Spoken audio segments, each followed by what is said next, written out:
Assalamualaikum warahmatullahi wabarakatuh. Waalaikumsalam. Apa kabar di sana di rumah? Pada kesempatan hari ini kami dari Pengadilan Agama TAIS memunculkan sebuah program baru namanya Ngobras, ngobrol bersama PA TAIS. Nah, sebenarnya muatan daripada obrolan ini adalah untuk memberikan edukasi dan informasi kepada masyarakat berkenaan dengan hal-hal yang mungkin belum diketahui sebelumnya. Dan pada kesempatan kali ini, edisi spesial, kita akan membahas mengenai hal-hal atau peristiwa-peristiwa yang dianggap hoax atau fakta. Biasanya kan banyak tuh bertebaran di masyarakat. Oh, ternyata pengadilan agama itu kalau berurusan tuh mahal, sehingga akhirnya mengurungkan niat. Namun sebelumnya, perkenalkan terlebih dahulu ya. Nama saya Muhammad Syekh Alan atau biasa dipanggil Alan. Saya merupakan hakim di sini. Dan tidak sendirian, kita ditemani oleh bintang tamu yang merupakan pimpinan tertinggi dari Pengadilan Agama TAIS ya. Selamat sore Bu. Selamat sore Mas Alan. Assalamualaikum warahmatullahi wabarakatuh. Waalaikumsalam warahmatullahi wabarakatuh. Sebelumnya gimana kabarnya Bu hari ini, sehat? Alhamdulillah sehat. Alhamdulillah. Wajib sehat ya Bu ya. Wajib. Kita sebagai aparatur negara itu harus memberikan Pelayanan prima. pelayanan prima ya, meskipun Mulai kita- dari sehat dulu ya. Nah betul, mensana in corpore sano kalau istilah bahasa Italianya itu ya. Nah, pada kesempatan kali ini kita akan membahas beberapa asumsi yang bertebaran di masyarakat. Asumsi itu sebenarnya sudah banyak muncul, tapi tidak menemukan sumber yang benar atas jawaban daripada asumsi itu. Kita ambil contoh misalnya begini Bu. Yang pertama adalah daftar perkara perceraian harus di pengadilan yang mewilahi KUA tempat menikah. Banyak tuh, misalkan ada kasus dia menikah di Palembang, sedangkan dia sudah tinggal di Kabupaten Seluma, terus katanya daftarnya harus di Palembang. Itu hoax atau fakta? Itu hoax. Hoax ya. Kira-kira penjelasannya gimana? Untuk perkara perceraian itu sesuai dengan pasal 73 Undang-Undang Nomor 7 Tahun 1989 tentang peradilan agama yang diubah dengan Undang-Undang Nomor 3 Tahun 2006. Pengajuan perkara cerai gugat diajukan di tempat tinggal penggugat. Dalam hal ini penggugat adalah istri yang mengajukan gugatan. Sedangkan untuk perkara cerai talak, artinya perkara perceraian yang diajukan oleh suami, maka diajukan di tempat tinggal atau domisili termohon atau istri yang digugat. Nah, jadi kesimpulannya pengajuannya di KUA tempat menikah itu adalah hoax. Adalah hoax. Nah, tadi sudah kita bahas tentang domisili atau tempat pengajuan. Sekarang kita akan beralih kepada asumsi berikutnya, Bu. Kalau tergugat tidak hadir di persidangan, maka gugatan cerai penggugat akan ditolak. Benar nggak tuh? Ini penjelasannya. Untuk tergugat yang tidak hadir di persidangan, meskipun telah dipanggil secara resmi dan patut, maka tergugat tersebut dianggap telah membenarkan atau tidak membantah isi gugatan penggugat, sehingga itu menjadi dasar oleh majelis hakim dapat memutus perkara itu secara per se atau di luar tanpa hadirnya tergugat. Jadi hoax ya, di sana di rumah, ketidakhadiran tergugat bukan berarti gugatannya akan ditolak oleh pengadilan, tetap akan diperiksa dengan mekanisme.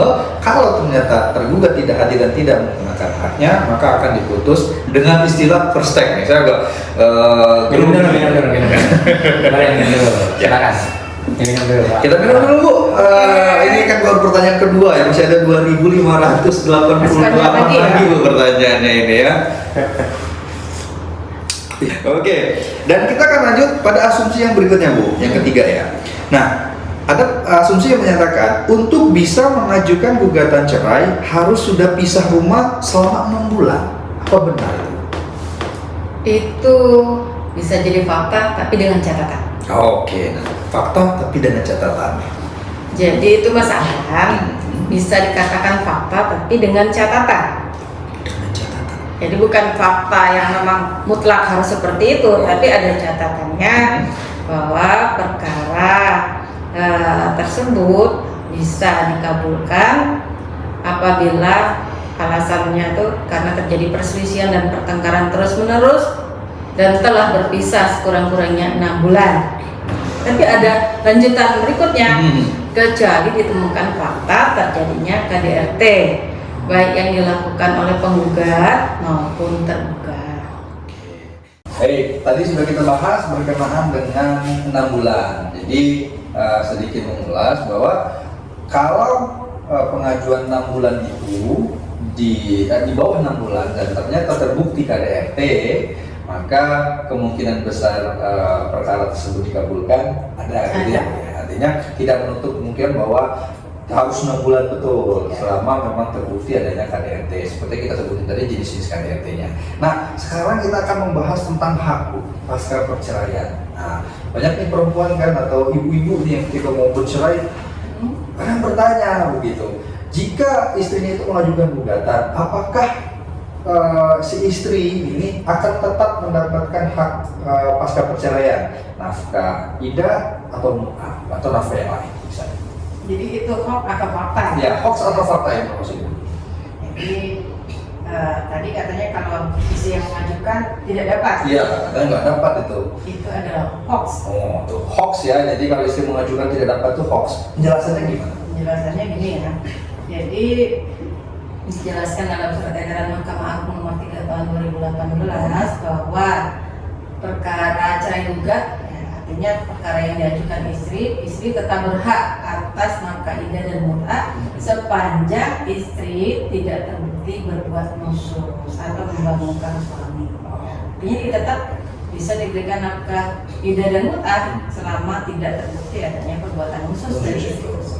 Artinya hak tetap akan bisa diterima oleh istri pasca perceraian dengan syarat tadi ya tidak terbukti nusyuz kalau istilah pengadilannya, atau bahasa sederhananya itu istrinya tidak membangkang. Misalkan banyak tuh istri zaman sekarang suruh masak dia malah live TikTok, live aplikasi-aplikasi lain, nah gitu. Itu kan bentuk tidak tanggung jawabnya si istri. Nah di asumsi berikutnya nih Bu, ada lagi bahwa katanya mengajukan perceraian di pengadilan itu mahal.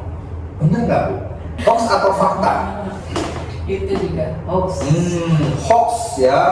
Jadi karena sekarang ini kan Mahkamah Agung terus berbenah, ada aturan baru terkait dengan pengajuan perkara secara elektronik. Jadi sekarang ini sudah semakin dimudahkan terkait dengan berperkara atau bersidang di pengadilan. Jadi tidak mesti harus datang terus itu menggunakan biaya yang besar karena sudah berperkara secara elektronik itu lebih murah sekarang saat ini misalkan. Bu, tadi terkait masyarakat itu tidak harus datang, itu maksudnya tidak harus ke pengadilan atau seperti apa Bu? Artinya tidak usah mengikuti persidangan, cukup daftar sudah gitu atau gimana sebenarnya? Jadi terkait dengan itu tadi, ya mungkin harus meluruskan sedikit misalnya. Jadi berperkara secara elektronik itu nanti lebih murah. Kenapa? Karena pemanggilannya juga secara elektronik. Jadi tidak lagi nanti petugas yang datang ke rumah, tapi akan dipanggil melalui email yang sudah terdaftar. Kalau tidak punya email, pihak lawannya dapat dipanggil melalui surat tercatat pos. Jadi biayanya lebih murah. Nah, kemudian yang terkait dengan tidak datang tadi, intinya ketika sudah memasuki proses persidangan, setelah tahapan sidang pertama mungkin hadir kedua-duanya, kemudian mediasi. Setelah mediasi itu persidangan memasuki tahap jawab jinawab akan dilakukan secara elektronik. Jadi tidak mesti harus datang, tapi bisa dilakukan di luar ruang sidang, masing-masing dari rumah tinggal mengirim jawaban masing-masing lewat email yang sudah didaftarkan di pengadilan agama. Seperti itu. Jadi mengirim biaya sekali. Oke, berarti untuk proses jawab jinawabnya masyarakat dalam ini para pihak itu tidak perlu hadir ke pengadilan, misalkan beri jawaban, tidak duplik, cukup mengupload di Ekor. Kemudian majelis hakim akan membaca berkas tersebut, maka dianggap itu adalah hadiran dalam sidang, begitu ya. Tapi kalau untuk pemeriksaan saksi apa cukup upload juga atau seperti apa? Jadi ketika sudah tahapan pembuktian, persidangan akan dilakukan seperti biasa. Oke. Cuma jawab jinawab, kemudian nanti pada tahapan kesimpulan dan tahapan pembacaan putusan yang memang pihak tidak perlu hadir. Nah, baik tadi sana itu tadi adalah perbincangan yang cukup hangat ya Bu ya. Kita membahas berkenaan dengan hoax atau fakta. Nah, sedikit saya ingin menyimpulkan ya dari beberapa asumsi tadi yang tergolong hoax atau tergolong fakta. Yang pertama adalah tentang daftar perceraian harus di KUA setempat. Jawabannya adalah hoax, seperti yang sudah dijelaskan tadi ya. Kemudian yang kedua adalah tergugat tidak hadir maka gugatan penggugat ditolak. Itu juga hoax. Kemudian yang ketiga, untuk bisa mengajukan gugatan cerai harus sudah pisah rumah selama 6 bulan. Nah, jawabannya adalah fakta, tapi dengan syarat yang telah kita jelaskan tadi ya. Lalu yang keempat, jika pihak istri mengajukan gugatan, maka tidak berhak mendapatkan nafkah, juga hoax ya. Dan yang terakhir adalah mengajukan gugatan perceraian di pengadilan itu adalah mahal, itu juga hoax. Dan itu adalah obrolan kita tentang hoax atau fakta pada edisi kali ini di Ngobras, ngobrol bersama Pengadilan Agama TAIS. Kita akan berjumpa kembali pada sesi berikutnya membahas tentang apa? Pasti penasaran kan? Tetap stay tune bersama kita di Pengadilan Agama TAIS. Terima kasih dan sampai jumpa.